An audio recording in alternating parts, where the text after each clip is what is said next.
अस्सलाम वालेकुम पाकिस्तान। हमीद नकीबी आपकी खिदमत में हाजिर है। एक ऐसा त्यारा जिसे रूस अपनी शान कहता है, एक ऐसी टेक्नोलॉजी जिसे दुनिया के कई ममालिक खरीदने के ख्वाब देखते हैं और अब रूस ने भारत को दे दी है इस मोलक हथियार की जान तक रसाई। जी हाँ, Su-57E दुनिया के खतरनाक तरीन स्टेल्थ फाइटर्स में से एक है। अब भारत के आसमान पर उड़ता हुआ दिखाई देगा, बल्कि भारत में बनता हुआ भी नजर आएगा।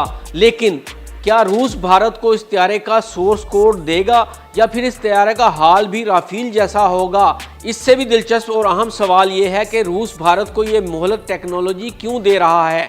इस त्यारे में ऐसा क्या है जो दुनिया के लिए ख्वाब और दुश्मनों के लिए डरावना ख्वाब है? और क्या भारत एक बार फिर राफेल जैसी कैद में जाएगा या इस बार वाकई आज़ाद होगा? चलिए आज की वीडियो में करते हैं एक ऐसा धमाका खेज इंकशाफ जो सिर्फ दिफाई दुनिया का राज नहीं बल्कि एक बड़ी आलमी चाल का पर्दाफाश भी करेगा।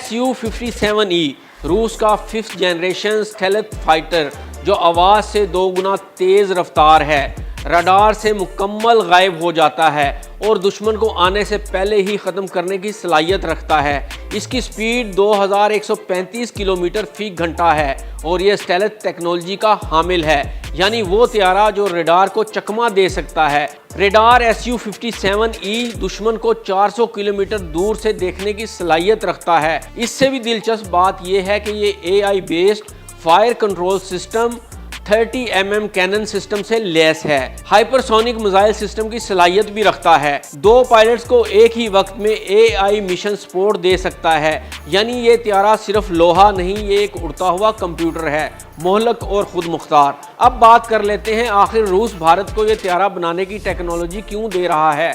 रूस ने भारत को सिर्फ Su-57E देने की पेशकश नहीं की बल्कि पूरा टेक्नोलॉजी पैकेज दे रहा है।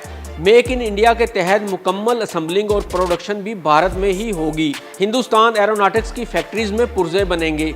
इस टेक्नोलॉजी ट्रांसफ़र के तहत भारत को इजाज़त होगी कि वो अपने सिस्टम्स, मिसाइल्स और रेडार्स इस पर इंस्टॉल कर सके। यानी अब भारत अपना 5th जनरेशन त्यारा खुद तैयार करेगा। अब बात कर लेते हैं कि आखिर रूस ये टेक्नोलॉजी भारत को दे क्यों रहा है। ये सिर्फ एक डील नहीं, ये एक आलमी शतरंज की चाल है। रूस चाहता है कि भारत अमेरिका और फ्रांस के दफाई शिकंजे से निकले। रूस चाहता है कि चीन के खिलाफ भारत को एक बैलेंसिंग फोर्स बनाया जाए। रूस चाहता है कि Su-57 प्रोग्राम को माली मदद और आलमी वकार मिले।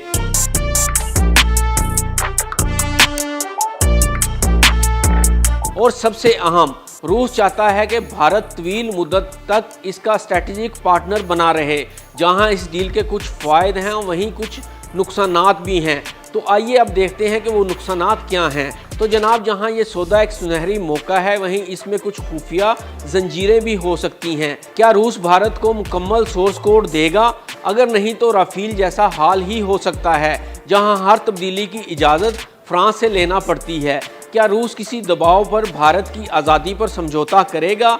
क्या त्यारे में बैकडोर सॉफ्टवेयर्स होंगे? ये वो सवालात हैं जो आज भारत के स्ट्रेटजिक थिंक टैंक्स के दिमागों में गूंज रहे हैं। तो नाज़रीन, क्या ये डील भारत को वाकई दफाई आज़ादी देगी या ये भी एक ऐसी ही कैद होगी जो दिखने में ताकतवर मगर अंदर से महदूद? क्या Su-57E भारत के आसमान पर एक नई तारीख लिखेगा या ये एक ऐसी किताब बनेगा जिसके कुछ सफ़ात हमेशा रूस के कंट्रोल में ही रहेंगे?